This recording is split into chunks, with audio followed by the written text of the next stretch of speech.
Ce programme vous est présenté par les noix de cajou de la marque Petra, disponible en 6 saveurs dans tous les Santa Lucia du Cameroun. Sans détour et sans tabou, parlons peu, parlons vrai, une émission des télémarchés.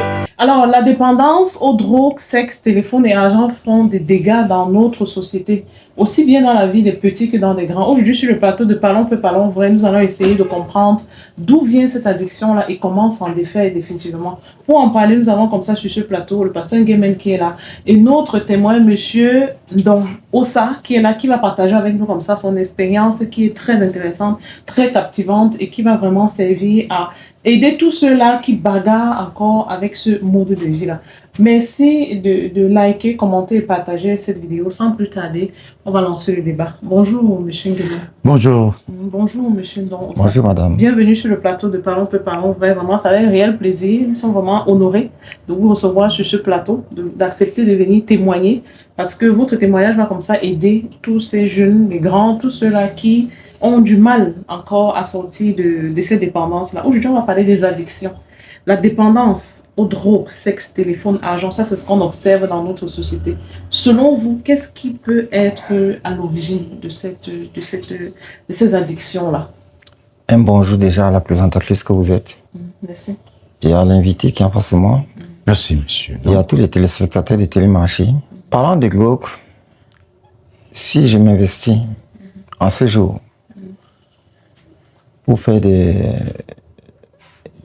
pour donner des révélations sur la consommation de la drogue par les jeunes et ce qui les retient captifs dans ce milieu, c'est parce que je vois beaucoup de jeunes en voie de perdition. Et ça me fait mal. Je suis passé par là. J'ai pas été consommateur, mais trafiquant. On va dire, tu n'es pas trafiqué sans consommer. Je n'étais pas consommateur. J'ai trafiqué parce que tu as un manque d'argent. Ouais. J'avais besoin de monter une entreprise. Ok, vous avez besoin un centre de coiffure moderne, oui, un capital. Un centre de coiffure moderne, mixte. Hommes et femmes, pédicure, manucure, coiffure d'âme, massage et autres. Oui. Et entre temps, j'étais donc abandonné par la famille. Parti à l'extérieur du pays, avec des contacts coupés, je n'avais pas de soutien. Ok. Et on a connu certains amis qui exerçaient dans ce domaine et qui avaient des facilités à obtenir la drogue. Oui. Ils m'ont donc introduit dans le système. Oui. Ancien footballeur de mon état, sportif, je ne pouvais pas consommer la drogue. Puisque déjà les coachs dans nos clubs nous interdisaient de consommer. On était assez conscient du danger. La fumée et tout, d'éviter. La boisson, éviter. Ouais. Je ne bois pas, je ne fume pas. Ouais. Si on m'offre, je prends. Ouais. Mais je n'achète pas. Pour ne pas prendre cette habitude-là. Ouais. Donc, en ce qui concerne la drogue est un peu pour le jeune. Oui.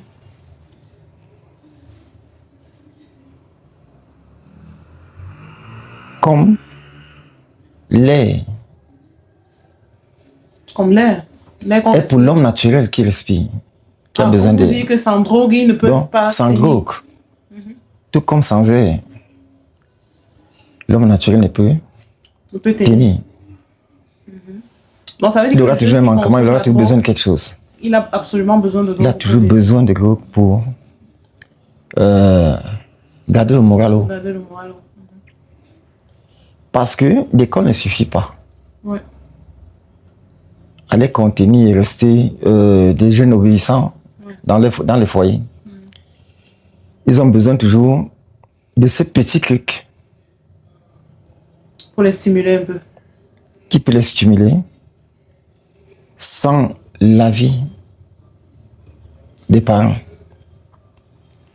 Il y a des problèmes dans le foyer. Où ils sont parfois marginalisés. Dans la vie, ils ont des projets. Les projets sont des rêves. Ouais. Les jeunes rêvent beaucoup. Et tant qu'ils ne parviennent pas à réaliser les rêves, ça crée des frustrations. Ça crée des frustrations. Ok. Ils ont besoin donc de quelque chose, une sorte de grand frère. Le grand frère, là, c'est la drogue. Il les permet donc que sous l'effet de la drogue, quand ils consomment, ils oublient la réalité de ce qu'ils vivent. Très pertinent. On va vous revenir tout à l'heure. Bastien Guemen, qu'est-ce que vous pensez de ça? On a tellement de dépendance, d'addiction dans notre société, les jeunes comme des grands. Hein. Là, on a parlé des drogues, il y en a plein d'autres. Là, on parle des drogues. Vous avez suivi son récit.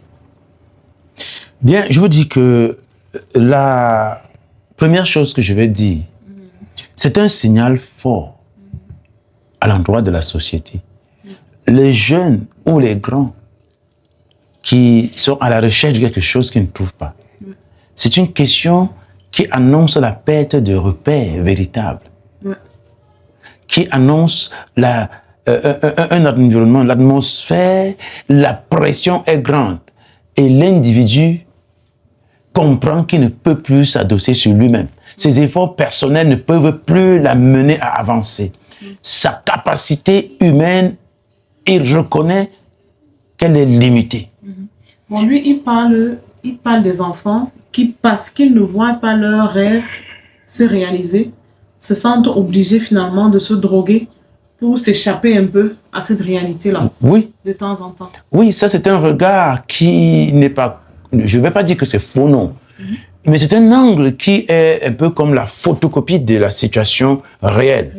Mais dans la situation réelle, il y a une vérité profonde que je voudrais bien signifier. C'est pour ça que je dis que la perte de repères, l'individu qui s'adosse sur lui, parce que l'environnement, l'atmosphère, vous comprenez, à l'école même on nous a appris quelque chose qu'on appelle la pression atmosphérique.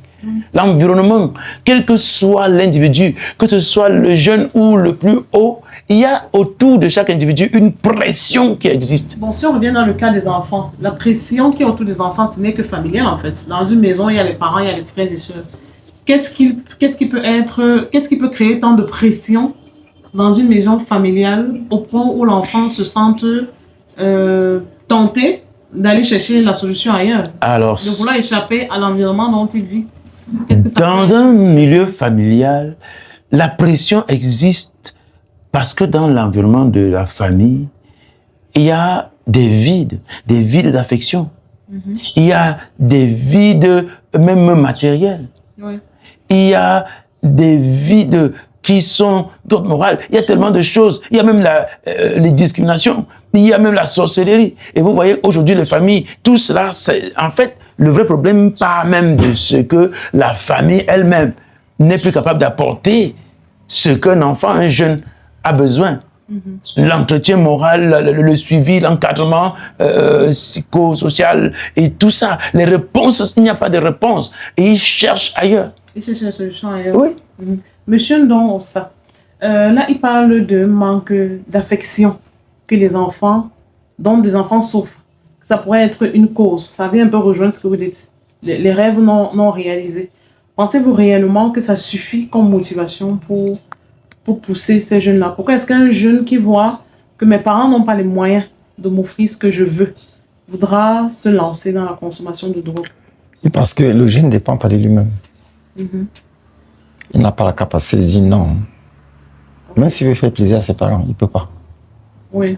Il ne peut pas parce que il a dit dans la parole de Dieu, recherchons premièrement le royaume de Dieu, sa justice. Oui. Et tout le reste des choses nous seront données, la capacité nous sera donnée par-dessus tout. Ok. Mais le jeune qui ne connaît pas Dieu, oui, faible dans la chair, il y a encore un esprit charnel, des pensées charnelles, un esprit animal. oui. Comment va-t-il faire pour s'en sortir quand la chair a besoin? La chair a besoin, le parent dit ne consomme pas, il ne peut pas écouter le parent. La chair, le besoin de la chair est plus fort Il va consommer. que le respect du Père. Puisqu'il ne connaît même pas Dieu, il ne sait même pas qu'il faut honorer le Père. Ouais. On lui a quand même dit ça. On lui a dit, mais ça n'a Mais pas de maintenant, la chair, signification pour lui. c'est un peu comme pour l'adulte qui veut poser l'acte sexuel, qui est dans les besoins sexuels. Vous croyez que si on dit à l'adulte là, le jour ça lui prend là, de ne pas poser cet acte-là, il va vraiment laisser, parce qu'on lui a dit, la chair est déjà dans le besoin, depuis un bout de temps, il a cette sensation forte, il est dans le besoin. Mais il est facile de dire à l'enfant ne fume pas. Mais lui, si on dit ne fais pas ça, est-ce qu'il va? C'est ça. Lui qui ne connaît pas Dieu. Oui. Voilà, parce que c'est Dieu qui donne la capacité. Oui. Sans lui, on ne peut rien faire. Donc, le jeune, dans le cas général, ce que les parents ignorent, c'est que lorsqu'ils laissent leurs enfants se balader dans le quartier, à la rencontre des voisins, des autres enfants de voisins, lorsqu'ils laissent ces enfants aller dans l'établissement, ils font les rencontres de deux camarades. Et parmi eux, entre amis, ils consomment pas au départ. Quand ils sont élémentaire 1, élémentaire 2, ils consomment pas au départ. Ils parlent que des choses Oui. comme ça. Généralement, ils vont chercher avec le temps à s'affirmer dans le groupe. Un peu comme une basse-cour, où chacun vit avec le coq. Bon, maintenant, pour démontrer que c'est moi le coq, généralement, ceux qui ne consomment pas bagarre. Pour montrer à certaines filles que non, c'est moi le coq. Les jeunes filles. Par exemple, pour les jeunes garçons. Oui. Et les jeunes filles aussi de même. Puis le temps va, un moment va arriver où ce sera plus la bagarre, les luttes entre eux. C'est vrai qu'il faut prendre quelque chose qui est au-dessus. Qui est au-dessus de ça. Pour montrer aux autres, pour affirmer aux autres que je suis au-dessus d'eux. Je peux faire ce que vous ne faites pas. Et en allant goûter, il va prendre goût. En prenant goût, il va donc contaminer cet esprit aux autres qui vont le suivre. Parce qu'il aura une équipe. Comme ils vont dans les établissements là, ils ont des groupes, des petits groupes de 5-6. Ils marchent habituellement ensemble. Ils ne consomment même pas. Mais dès qu'un va commencer à consommer, il va donner, il va montrer de bon côté la chose aux autres. Ils vont goûter discrètement. Et quand ils vont goûter, ils vont commencer à manquer les cours pour cela. Ils vont commencer à piquer l'argent à la maison pour cela. C'est un peu comme si tu as un enfant, le sexe n'est pas bon, il découvre le sexe. Il dit, mais qu'est-ce qu'on me disait là? On me racontait même quoi là? C'est un peu comme si tu dis aux musulmans que le porc n'est pas bon. Et dès qu'il goûte le porc, il découvre le bon côté du porc. Mais on m'empêche. Mais on m'a dit que Jésus-Christ a envoyé les démons dans les porcs. Mais il oublie que pendant ce temps, Dieu dit que tout ce qu'il a créé est bon. Mais comment il te dit dans le porc comme consommation? Oui, que c'est pas clair, quelque part. Ou bien que quand Jésus envoie les démons, dans les porcs, c'est sur les hommes qui ont des esprits de démons, des comportements de démons, c'est pas sur l'animal. Dieu, tout ce qu'il a créé est bon. Donc c'est pas l'animal qui a reçu les démons, c'est les hommes aux esprits, le monde religieux qui avait des comportements de païens, des porcs. Parce que le porc, ces païens se comportaient comme les porcs parce que le porc consomme tout. Et le païen consomme toutes les doctrines. C'est pour ça que Jésus en envoie, comme c'est une parabole, il cache. Il dit j'envoie sur les porcs, en réalité ça dit sur le païen. Voilà. La parole ne se comprend pas au premier degré. Justement, les musulmans ont compris ça, c'est les humains qui se comportent comme des porcs qui ont reçu qui ont reçu donc les démons. Ça, c'est fort. Vous comprenez un peu, non? Ça, c'est la révélation qui n'a rien à voir avec l'écriture, là. Vous comprenez un peu? Donc, les enfants, donc, cherchent à s'affirmer entre eux. Parce que chacun prend le dessus sur le qu'on dit qu'il y a un chef d'équipe. C'est comme une basse-cour, l'école. L'école, le quartier, c'est comme une basse-cour. Au quartier, je suis le chef, à l'école, je suis le chef. Et maintenant, le chef là, a son équipe, c'est les membres de son groupe. Au cas où tu veux, il envoie ces gens sur toi.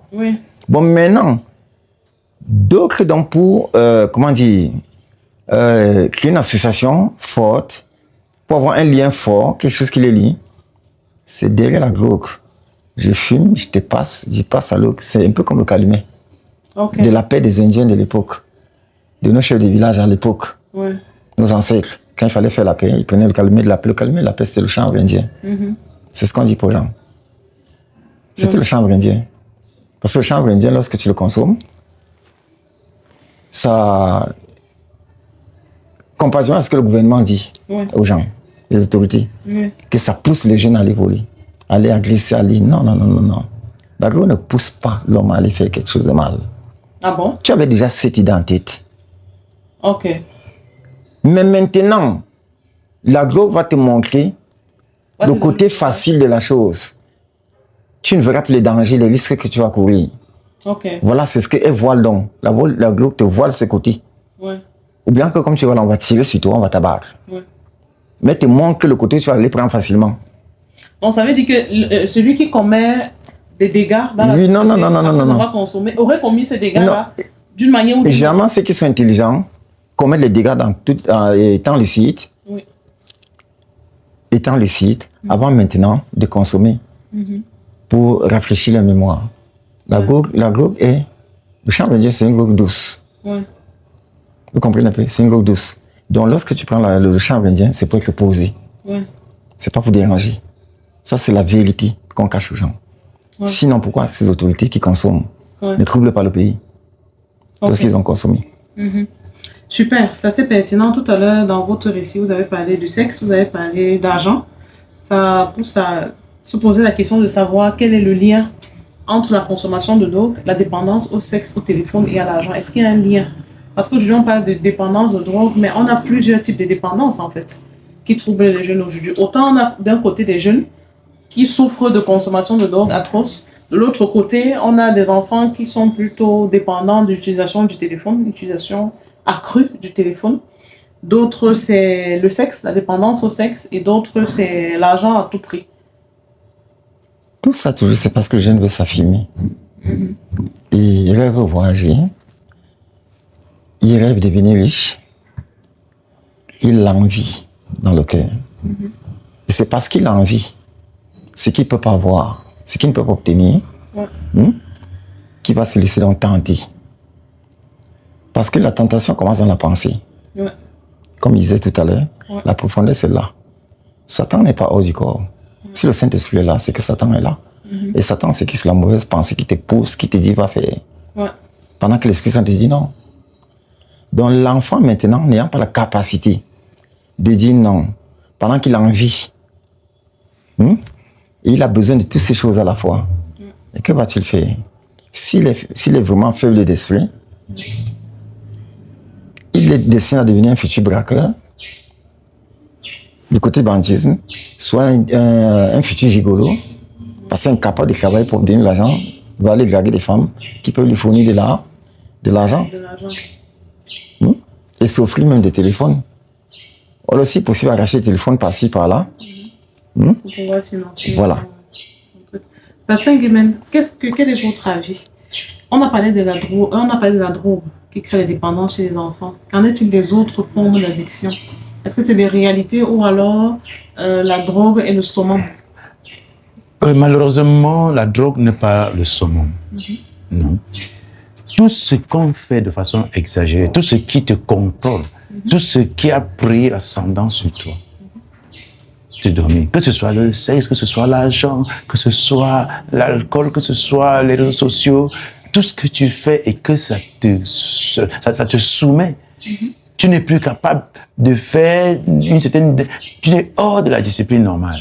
Ça a donc pris, n'est-ce pas, l'autorité sur ta main, sur ta vie. Moment, on va dire que et tu dépends. Oui, tu es addict. Et donc, ça, c'est clair. Donc, ce n'est pas que la drogue, parce qu'on présente la drogue, non.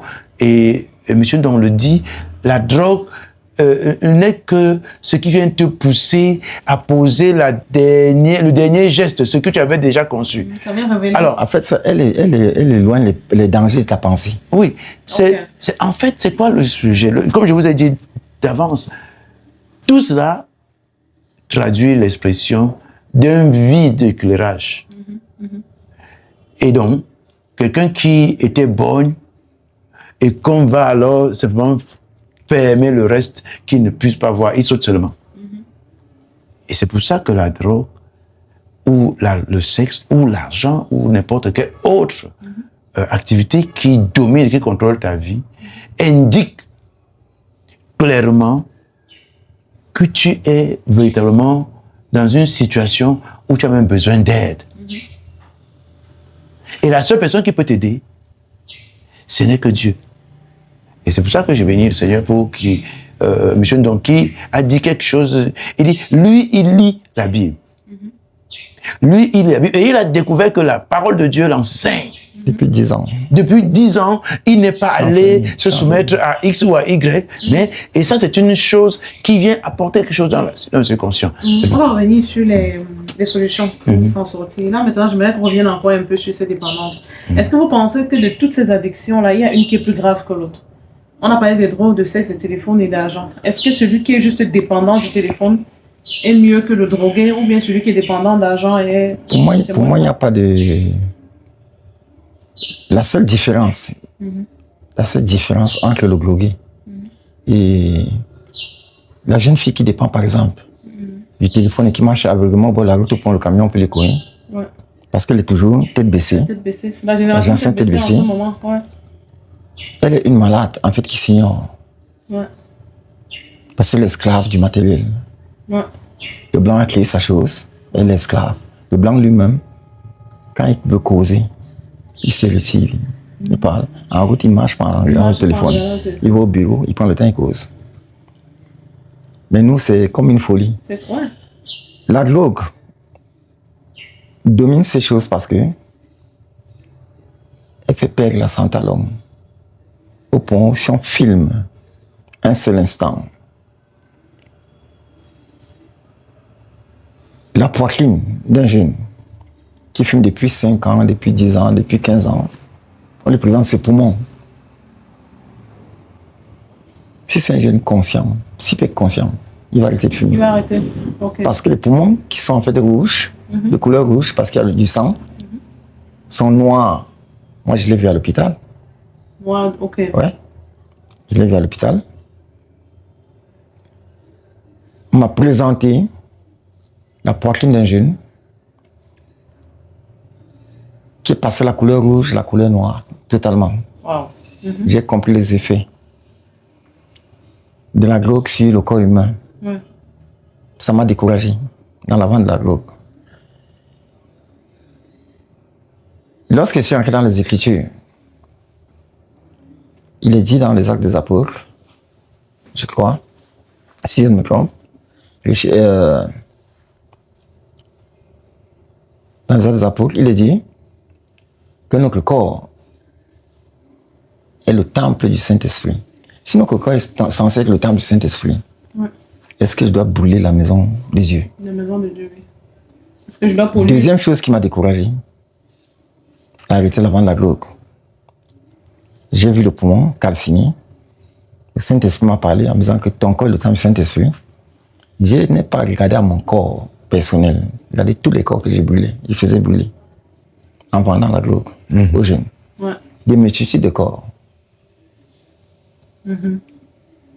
D'où j'ai payé cela, plus tard, le karma, par une infection pulmonaire. Je ne fumais pas. Mais j'ai eu l'infection pulmonaire. Wow. J'ai écopé du microbe dans l'air, par voie respiratoire. Ouais. Sachant que le vaccin était fini depuis 11 ans. Le vaccin était fini. Je ne savais pas que mon vaccin est fini. Mais quand je rentre dans le monde spirituel, je me rends compte que je paie le karma de tous les dégâts que j'ai commis. En détruisant les temples là, il y a un retour maintenant vers moi qui détruisait ces temples là en vendant cette drogue. Les temples sont tous ces jeunes à qui je vendais cette drogue. Sans consommer, pas à partir d'un verre, l'échange d'un verre de boisson. Comme ça, je ne fume pas, je ne bois pas, mais j'ai eu l'infection. Ouais. Donc Dieu me parlait à travers cette infection. Mais j'ai guéri. Si ce corps a consommé moins, c'est au moins 6000 comprimés. Wow. Pour que je sois debout face à vous aujourd'hui. Ouais. C'est au moins 6000 comprimés. Sans compter la recharge spirituelle de 10 ans enfermé, où je ne sors que pour faire des achats. J'ai rentré, je suis dans les Écritures, les Saintes Écritures, où je me fais enseigner par le Saint-Esprit. Donc, les enfants se laissant emporter par certains aînés parmi eux qui ont déjà goûté à cette drogue. Ils se les emportent dans des commentaires, ils cherchent à découvrir, vont non se laisser envoûter. Parce qu'en fait, celui qui recherche le téléphone, celui du sexe, celui de la drogue, tous sont envoûtés. Ok, il y a un envoûtement derrière. Même Dieu m'a envoûté. Oui. Tous ceux qui disent qu'ils sont fils de Dieu, c'est des envoûtés. Okay. Mais sauf que Dieu l'envoûte dans le bon sens. Dans le bon sens, ok. C'est ça la différence. Dieu t'envoûte pour te sauver. Oui. Mais par contre, là-bas, Satan te corrompt la mémoire que tu consommes cette drogue et tu meurs. Ouais. Donc le monde n'est fait que d'envoûtement. Ouais. Donc tous sont envoûtés. Mais sauf que l'envoûtement du gorille est plus dangereux parce que lui détruit son corps. Il détruit son corps. On est tous sur Bon, l'emprise. là-bas aussi, celle qui, je vais aller dans les profondeurs de la spiritualité, celle qui aime le téléphone au point où, si elle n'a pas de téléphone, elle est malade. C'est une malade qui s'ignore dans le sens spirituel, lui comprend. Et elle est en train toujours de détruire son corps, sa conscience à petit feu. Elle n'est pas très éloignée du gorille au niveau de la santé, de la destruction de son corps. Ça, c'est dans le sens spirituel. Mais tu lui vois debout, elle est en santé, elle paraît être en santé, oui. Mais elle a un problème. Ah bon? Oui. Parce qu'on nous laisse croire qu'aujourd'hui, on ne peut pas vivre sans téléphone. Les enfants ont besoin de téléphone. Il ne faut pas leur couper de la modernité. Voilà. C'est dans le mal qu'elle a là. Celle-là, précisément. Ou celui-là, qui aime le téléphone là. C'est dans ce mal-là. Voilà les maladies que Jésus venait guérir. Jésus n'est pas venu pour le parler. Mais si tu crois, toi, qu'il y a le palu, tu vas guérir. Si tu as la foi. Mais il est d'abord venu pour les maladies d'hypocrisie, de rancune, de haine. Il ôtait la haine, la jalousie, les rancunes. C'est ce qui vient ôter. Ce sont les malades qui s'ignorent, les rancuniers. Donc la jeunesse là, ceux qui ont la haine là, sont des malades qui s'ignorent. Vous n'êtes pas dès que coucher à l'hôpital d'avoir le palu, non? Puisque ça lui ronge, la jalousie lui ronge. Voilà, ma camarade fait qu'évoluer, il est jaloux. Mais c'est un malade qui s'ignore. Il ne sait pas qu'il est malade. Donc, les jeunes là, pour qu'ils puissent laisser ce qu'ils aiment trop, au point où s'il n'y a pas ça, vraiment ils vont mourir. C'est à nous de les montrer les avantages, les inconvénients de ce qui touche comme drogue. Et qu'est-ce que ça peut causer dans l'avenir, plus tard, dans les vies futures.